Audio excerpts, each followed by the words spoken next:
بېعقله هوښیار. لیکوال خالد خان صافی. د ناصر شنه کرتۍ، تیز رنګه آبي کاوبای پتلون او کم رنګه آبي خنقاق په تن کې و. د ښي لاس په یوه ګوته کې یې یوه لویه د سرو زرو ګوتۍ وه چې د یاقوتو لوی غمی درلود. په خپل نوي دفتر کې ناست و او له سمې سره یې چای څښل. سمې ورته مخامخ د چای له میز نه اخوا په نسواري رنګه درویشي او سپین خنقاق کې ناست و. په غاړه یې د سرو زرو یو دروند زنځیر هم. ناصر د چای پیاله جګه کړه، ګوټې ترې وکړ او سمې ته یې وویل: خبر شولم چې خپل موټر دې خرڅ کړی دی. ولې؟ هغه خو ډېر ښه موټر و، خو 6 میاشتې راسره کېدې. نور مې نو زړه ترې تور شوی و. او بله دا چې هغه شان موټرونه په ښار کې ډېر شوي دي. هر څوک چې وویني هماغه شان موټر لري. دا نوی موټر مې ډېر ښکلی دی. په کابل ښار کې یوازې یو څو دانې. سړی باید داسې موټر ولري چې له نورو خلکو سره نه وي. زه خو درته وایم چې ته هم خپل موټر خرڅ کړه او یو بل موټر واخله، همدا زما د موټر په شان. ناصر مخکې له دې چې سمې ته ځواب ورکړي په کوچ کې ناست خپل وزن یې له یوې ډډې بلې ډډې باندې واچوه. نه، زه خپل موټر نه خرڅوم، خو موږ په کور کې هسې هم یو بل موټر ته ضرورت لرو. زه به خپل موټر خپل کشر ورور ته ورکړم او خپله به یو بل موټر واخلم. بس د خپل نوي قرارداد ته په تمه یم.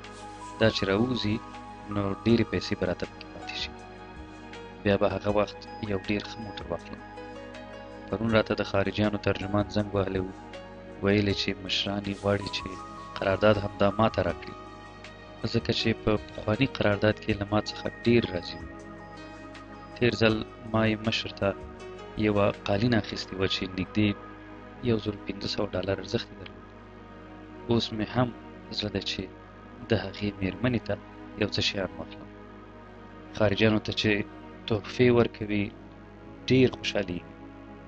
په تېر قرارداد کې مې ترې نږدې $10,000 ګټلي، او که رښتیا درته ووایم نو په ټول قرارداد کې مې $15,000 هم نه مصرف کړي.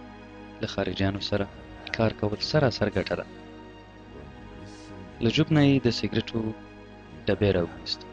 سمې ته یې ونیو، هغه ترې یوه دانه راوکیښ او بیا خپله ناصر هم یوه دانه ترې شونډو ته کړه.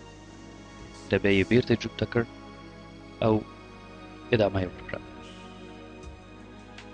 دا د خدای فضل دی چې زموږ هېواد ته خارجیان راغلل.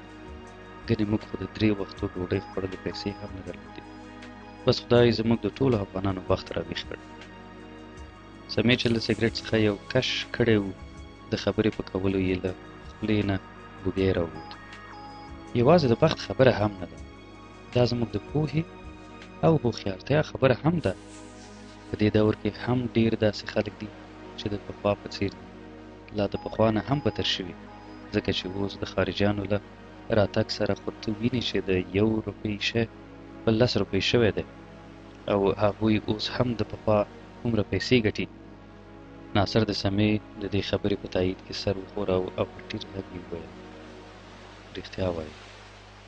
سمې بیا ادامه ورکړه: وروره، خلک له خارجیانو سره خبرې نشي کولی. موږ ورته قالینې اخلو، فامیلونو ته یې تحفې ورکوو. دا څه وړه خبره خو نه ده. ناصر د سمې خبره د لاس په اشارې سره پرې کړه، د خپل ځایه لږ راوکښېد او په لږ احساساتي غږ یې وویل: په خدای باور وکړه چې بهرنیانو ته مې نغدې پیسې ورکړي دي. ته څه فکر کوې چې خارجیان پیسې نه اخلي؟ هغوی هم انسانان دي، زړونه لري.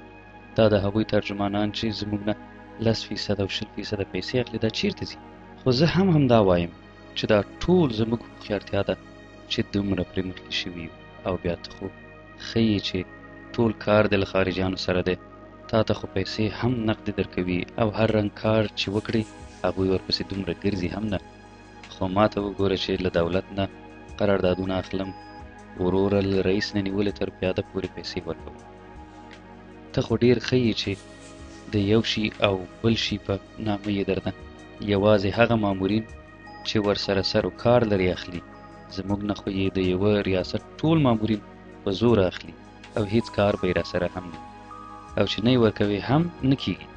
او دا خو لا څه کوي که چیرې پروژه په اطرافو کې ووسي د پولیسو او نورو دولتي امنیتي ارګانونو خو لا څه چې آن د دولت مخالفین رانه هم پیسې اخلي.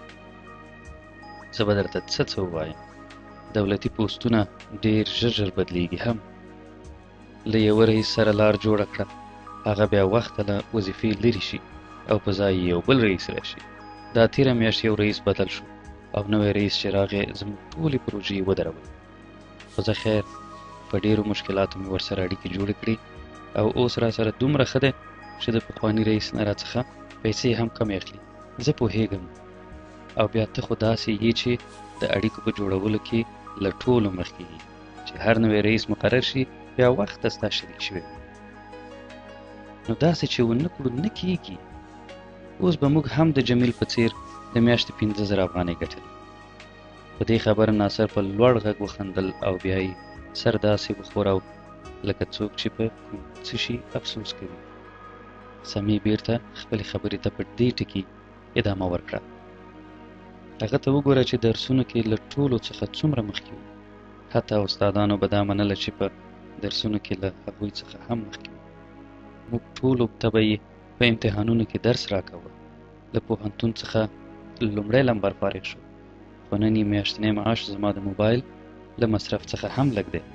تېره ورځ یې کور ته تللی وم. د بچیانو حالت چې مې ورته ولید زړه مې پرې خوږ شو.